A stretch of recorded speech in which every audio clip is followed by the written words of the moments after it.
guys, welcome back to the channel. It's Friday, so it's return to collecting top 50 of all time. Today we're going to do number 35.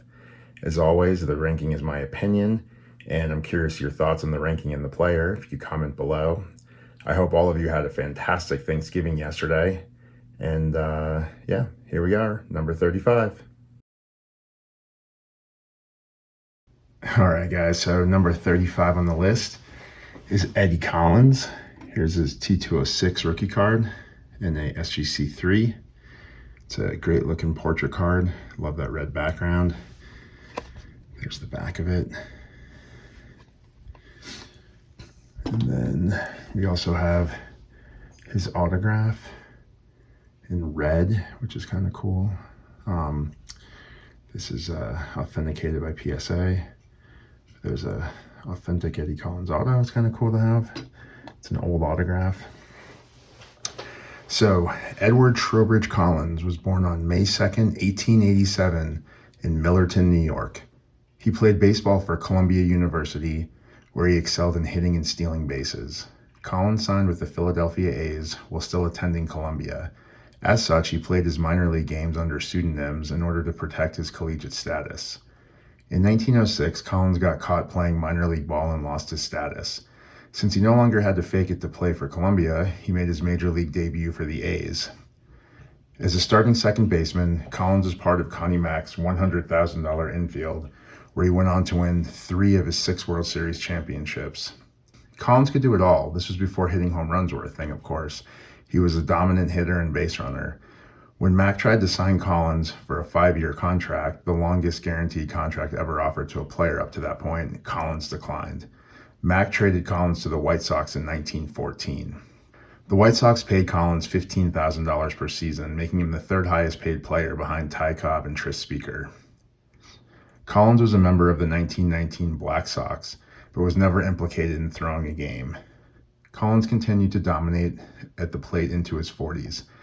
In his age 36 to age 40 seasons, he had 728 hits, 393 runs scored, 128 stolen bases, and hit .349. Out of his 2,590 plate appearances during the span, he struck out only 49 times. At the age of 40, Collins was traded back to the A's, where he became a player manager.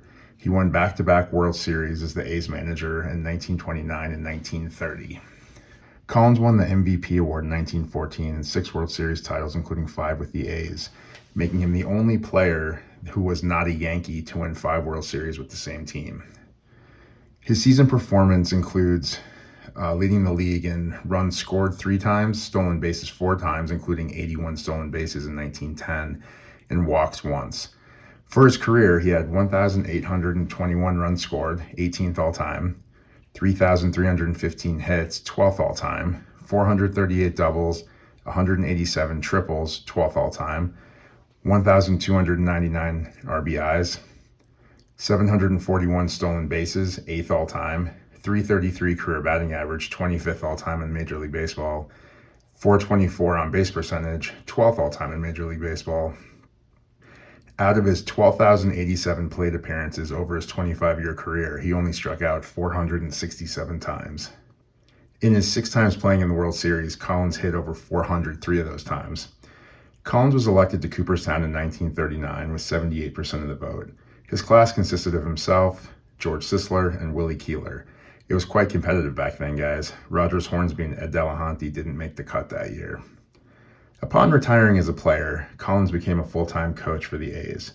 Collins convinced his childhood friend Tom Yawkey to purchase the Red Sox. Yawkey made Collins a GM of the Sox, a position he'd hold for 15 seasons. Under his leadership, the Red Sox signed the first Mexican-born player in Major League Baseball history, Mel Almada. Collins also signed a kid named Ted Williams in 1936. The Sox went on to win the pennant in 46, and Collins retired the next season. Eddie Collins died on March 10, 1951 of a heart attack. He was 63 years old. Author Jack Kavanaugh said of Collins, "Eddie Collins is one of the most accomplished all-around ball players to ever play the game. They called him cocky, not because he was arrogant, but because he was filled with confidence based on his sheer ability. Eddie Collins is the best baseball player I've seen during my career on the diamond, John McGraw." Author J.C. Coford probably explained Collins best when he wrote, It is something aside from his physical qualities, however, that makes you realize he is no average man, that he would be a leader at whatever vocation he might turn his versatile powers.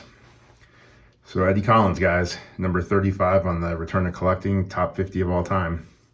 All right, guys. Well, I hope you like number 35, Mr. Eddie Collins. If you enjoyed that video, please subscribe. If you're already subscribed, I appreciate your subscription. Again, I hope you all had a great Thanksgiving yesterday, and we'll talk to you guys soon. Thanks.